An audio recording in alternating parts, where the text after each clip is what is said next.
Howdy, Furman with Monster Grass. So we're here live on a beautiful Monday evening here in Western Florida.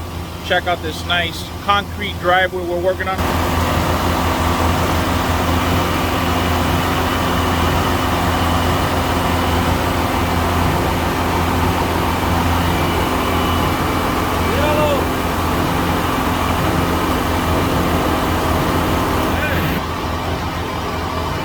So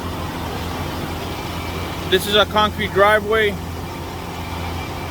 This is taking us probably like 2 weeks of land preparation and demolition of the last driveway that was here. Between inspections and whatnot, call it 2 to 3 weeks. This was a one-day process to finish. After this process here, we're gonna run this helicopter blade right over this, give this a nice finish. Come back the following day, add the stress cuts, some separation joints in this bad boy. We're gonna do those cuts as soon as tomorrow, and then immediately to follow, we're gonna place our trademark Monster Grass in between this beautiful driveway. Stay tuned for the finished product, Monster Grass.